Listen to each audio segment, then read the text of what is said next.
تم اپنے نفسوں کو ایسے پاک کرو کہ قدسی قوت ان میں سرایت کرے اور وہ سرحد کے گھوڑوں کی طرح مضبوط اور محافظ ہو جائیں۔ گھوڑا خالی تو نہیں حفاظت کر رہا ہوتا، گھوڑوں پر سوار فوج ہوتی، جو پرانے زمانے میں جس طرح فوج ہوتی تھی، اس زمانے میں بھی مختلف ذرائع ہیں سرحدوں کی حفاظت کرنے کے، اسی طرح محافظ ہونا پڑے گا۔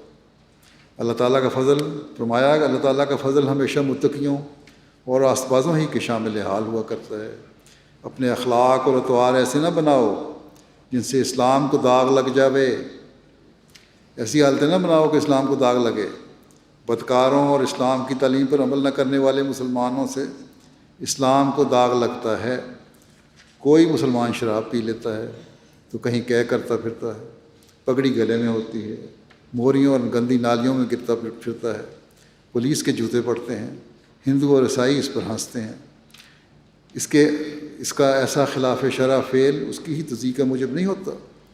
جو حرکتیں ہوتی ہیں اس کی، جو دین سے ہٹے ہوئے ہیں اور دین کے خلاف کر رہے ہیں، وہ اپنی ہنسی مذاق نہیں اڑوا رہے ہوتے، اپنی تصدیق نہیں کروا رہے ہوتے، بلکہ در پردہ اس کا اثر نفس اسلام تک پہنچتا ہے، اسلام پر اس کا اثر پڑتا ہے۔ مجھے ایسی خبریں فرمایا کہ مجھے ایسی خبریں یا جیل خانوں کی رپورٹیں پڑھ کر سخت رنج ہوتا ہے جب میں دیکھتا ہوں کہ اس قدر مسلمان بد عملیوں کی وجہ سے مورد عتاب ہوئے۔